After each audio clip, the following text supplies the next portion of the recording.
revelation of our deen, we all know. Allah subhanahu wa ta'ala revealed to the Prophet sallallahu alaihi wasallam, Iqra, read. So from the beginning of Islam, the Prophet sallallahu alaihi wasallam was told to read. And here was a man who didn't know how to read. But the revelation that came was to read. Now not just read, but Iqra bismi rabbika alladhi. In the name of Allah subhanahu wa ta'ala.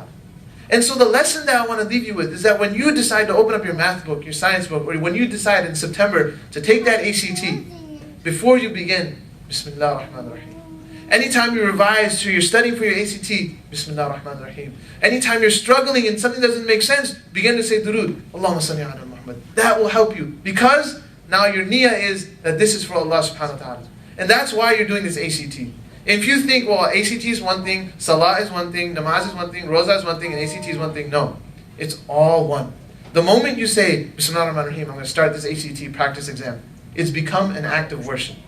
It's become an act of ibadah. So this is a unique little piece I want to give you with. 2 more points and then I'm done. Number 3 is this. You guys all know the ACT is a tough test. It's timed, and you have a certain amount of time, 4 hours I believe, right? Still 4 hours exam, right? They didn't change it that much since I was... Whatever the time may be. And it's stressful, and it's intense. It's like the lights are on, and it's just you and that test proctor who's walking around the room, right? Now, in that test, there's no notes. There's no books. They do all these precautions. You can't even walk in with your calculator. I think now you don't even allowed to walk in with your cell phones. All of these things. And now you're given that 4 hours to do this exam. I want to give you an Islamic perspective to that scene, to that moment. Is that Allah subhanahu wa ta'ala put us on this earth.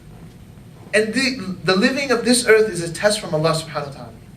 That Allah put us on this earth, and He's testing us as well. But unlike the ACT, which is closed book, this life that we live as Muslims is an open book exam.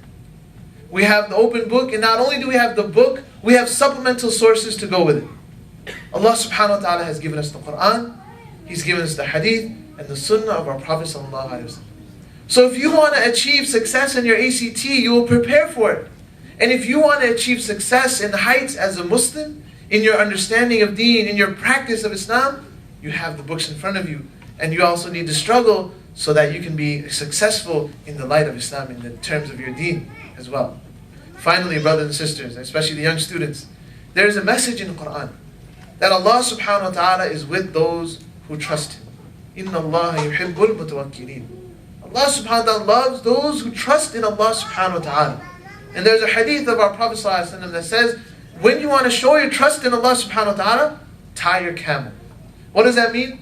That doesn't mean that you just leave the example that was given from the hadith was that a camel was a commodity. So let's look at it in this day and age. For some of us, maybe a car might be a great example. If you have a nice and amazing car, an M3, an M5, you put all the windows down, you put the keys in there, and say, I'm going to be right back, I'm going to go fill my gas. You're not, and you worry, oh, no one will steal it. And then someone steals your car, you say, oh, I can't believe someone stole my car. Well, of course, the windows were down, the keys were in the ignition, you're having a big neon sign, this is my car, keys are inside. Of course it gets stolen. How do you show your tawakkul? You put up the windows, you turn off the car, now you've taken all the precautions. When the Prophet ﷺ said, tie your camel, means make all the preparations. Make all the preparations, then to have trust in Allah subhanahu wa ta'ala. So those people sometimes, I knew friends that would walk into ACT without having any preparation. And they would make so much dua. They would, Allah, make dua for me that I do well. I'm like, well, how much did you study? Well, I'm just coming the first time, I'm just taking this exam. No preparation, you asking Allah to help you? Of course you can ask, there's no problem. But the sunnah of Allah subhanahu wa ta'ala is that you prepare, and then ask from Allah subhanahu wa ta'ala. This is what we learn. So when we say tie your camel, you've done it. You've taken 6 weeks, and now inshallah you'll still continue before September, practicing, and then the ultimate thing, you'll make dua to Allah subhanahu wa ta'ala. That, oh Allah, I practiced, I took the class, and now I'm about to take this exam. Make me successful. And then go into the exam. And that is what trust is. That is what having tawakkul on Allah subhanahu wa ta'ala. And you should have trust in Allah subhanahu wa ta'ala that if I don't do well in this exam, Allah is just testing me and saying that, you know what, you didn't study enough. Go back to Iftikhar uncle, say, I messed up on the math section, I need to do it again. And then make the preparations and go back to Allah with dua and supplication, and you'll be successful. And I'll leave you with this. You want a little bit of help? I can't help you with math or English. Okay? Because those are subjects I didn't do that well in either. That's why I'm a business major. We don't have to worry about math. We just give it to the IT guys or accounting guys, they do it. In business, you just worry about process and design and development, so it's easy for me. And you do a lot of talking, so I'm good at that. So you just go in this conference room, you present all these ideas, and the IT guys do the actual work, the finance guys do the actual work, and I'm done for the day. But I will give you one little piece of advice, that when you have to take that exam, the night before, number one, of course, sleep early. Of course, pray your Isha, then sleep. But after your Salah is done, take 2 rak'ah nafil, make dua to Allah subhanahu wa ta'ala, and then on the day of the exam, when you walk in, before you open that first page, when they say you may begin, and it's 8 o'clock, say Bismillah ar-Rahman ar-Rahim, open that up, say Durood 3 times, and inshallah you'll be successful. This is not necessarily from hadith, but this is from the little secrets that the scholars have given from when we were used to taking our exams. So make salah before, the night before, in the morning, make your fajr, come to the masjid, ask Qari Sahib to make a special dua at the Jama'ah, and then you gotta tap into all your resources, right? I'm serious. In order for you to do well in the ACTs, we reached out to Iftikhar Uncle, we reached out to Mr. Reynolds. These are our resources. Now, you gotta reach out to your spiritual resources as well. So go to Qari Sahib and say, listen, I need a special dua. And when he's making this tahajjud, you never know. He may mention your name.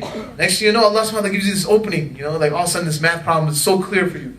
So this is the little secrets I want to give you. Finally, parents, this is an amazing thing that you've done. May Allah subhanahu wa ta'ala bless you for this effort. Continue this effort. And the community, this is an amazing feat. I'm very proud that you've asked me to speak here. I'm very proud of you all for doing this. Young students, inshallah, Allah subhanahu wa ta'ala will make you successful. And really, you cannot thank enough to the teachers. And this is something that I want to leave the students with well. This is something from the tradition of Islam, that we respect and honor our teachers. And I know some of us growing up in this school, in this society, when we're too nice to our teachers, what do they call us? You're brown-nosing, right? Or you're suck up, right? Or they call you another thing, it's a bad word, we can't say it on the mic.